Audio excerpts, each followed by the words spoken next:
Hello there, it's Melissa Lane, the Clearing Coach, and I'm at the Millennial Entrepreneur Network Conference in Marina Del Rey, and I'm here with Brandon T. Adams. How's it going? Good, how are you? I'm doing amazing. After this great day at the Millennial Entrepreneur Network, I learned so much, and I feel like I'm on fire.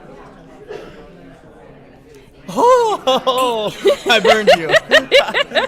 My finger is a little hot from that. I was just chatting here with Brandon, and he was telling me how he flies everywhere. I fly over the country. So I was in Tampa, Florida last week, and I woke up Sunday morning at 4 a.m. Eastern time, drove 4 hours from Miami to Tampa, got on a plane to Washington, and then from Washington went to California, and then went back to West Coast time, and now I'm here. And all this time you're doing what? And what for? Last week I went on it was a live show, 4.5 hours talking crowdfunding, and then we strategized I'm going to be doing a reality TV show called Ambitious Adventures.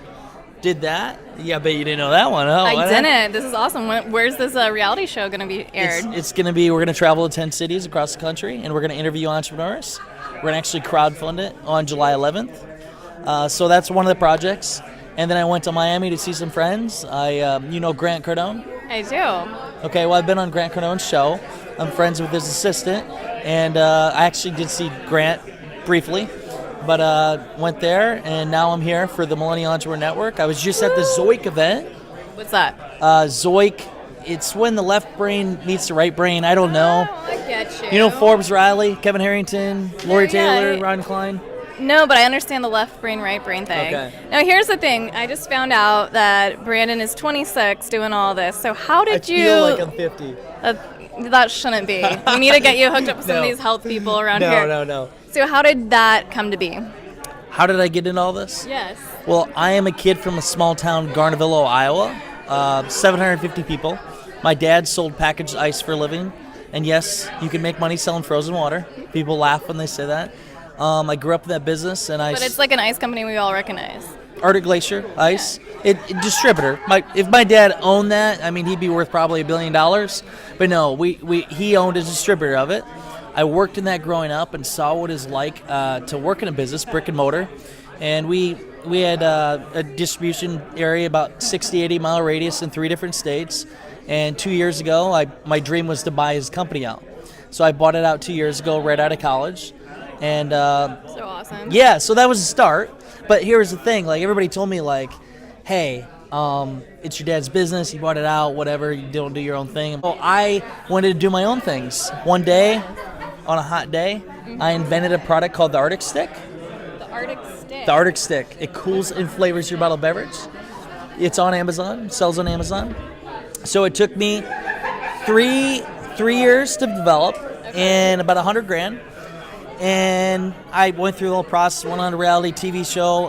Didn't make it. Wait, which TV show? It was America's Got Money. It never got taken on. I've never even heard of that. Pilot run. Never on. Okay. I've done Shark Tank casting call. I never made it.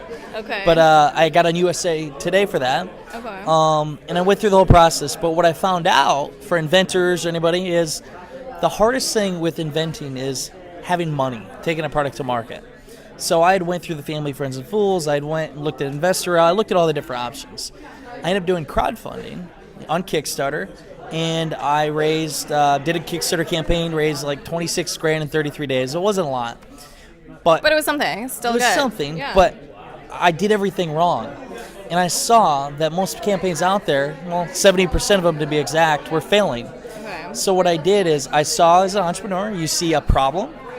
Want to fix it? I wanted find to a fix solution. It. And I hate to see people fail. Yeah. I love helping people. So I saw that nobody is becoming a celebrity in the crowdfunding field. I spent all of 2015 working my butt off, traveling the country, interviewing people. I studied crowdfunding, Kickstarter, Indiegogo. I ended up writing a book called Keys to the Crowd, Unlocking the Power of Crowdfunding. And I did something unique, something that I'm the only person in the world that does. I went on TV across the country and talked about crowdfunding and then promoted crowdfunding campaigns in that city. So I've been down... Oh, that's nice. Yeah, Jacksonville, Florida. I've been to Vegas. I've been to Nevada, San Diego, Indianapolis. It's Nevada. Nevada? Your I failed Ohio English. accent. I failed No, it English. was your accent. It's okay. So I did that, and then what I did is I I wanted to build a company around it. So I built a company called Keys to the Crowd, and I found people that were professionals, a professional Facebook ad person, sales copy, website, you name it. So I built a team, and I started doing crowdfunding campaigns. We're fairly new. Our first campaign that we did together was in November. We actually crowdfunded for an event called Young Entrepreneur Convention. We just had it last month. There was close to 500 people there. One of the largest events in Iowa. Is one of my dreams that came true. I'd never done an event before, but we crowdfunded it. And then, do you know John Lee Dumas? No. So John Lee Dumas is a podcaster. He has a podcast show called Entrepreneur on Fire. So I helped him raise $453,000 in 33 days for his book, The Freedom Journal. So I did that, and that's how I somewhat all of a sudden became known. Overnight success. It was a lot of work in the making. Yeah, but you went to all these TV stations. Did you do that yourself, or did you do myself. a PR? How did you No, get a hold of all these TV stations? I've literally got I've got hundreds of thousands of dollars of PR for free. How? That's a whole other story, honey. You gotta come to this event and find out. It comes out to this: if you give the producer what they want, you will get what you want. Okay. Give them a good story, give them a yeah. good show, give them a show, like put on a show, have visuals, and just work nonstop. I mean, I would send out 100 emails, and then eventually one would be like, hey, you can come on TV. Right. And then after you go on TV enough, it's so much easier to get on more TV. Right. And then from that, it allowed me to get on a documentary, which was awesome. I had a Pandora ad, by the way. My friends are working out, and they saw a 30-second ad with me talking. They're like, dude, I love working it. out, I just saw you on my Pandora ad. Done that. I've got on the cover of a magazine. I've been in ink. I've got all this from my own work. I've never paid a dime in publicity. Never. I love it. Which people pay thousands of dollars. I don't get it. So I got off tangent. So I got No, that's great, because it's like, besides telling people that you can do your own publicity for free, like what's like your number one advice to starting up entrepreneurs? for publicity or just in general. Yeah. Bootstrap. Leverage the resources you have. A lot of people, I think, as an entrepreneur, they think they need money. Right. And I, of all people, have learned, like, you don't need money to make money. You really don't. Right. Not in today's era. Figure out how you can add value to others and monetize from that. And I mean, I get it. I've done where you spend a bunch of money, throw money in something, think it's going to go. It doesn't work that way. So leverage your own resources. And I highly suggest, if you can, is try to get a business partner. So for me, I am a extrovert. I go and speak. I can influence. I can get people on board. But the back end, I hate that shit. I hate doing logistical stuff. So luckily, I have this power when I speak. I influence people. Actually, 3 people on my team now work with me because they heard me speak. And one of them is my project manager and business partner in my company, Keys to the Crowd. He heard me speak in Atlanta.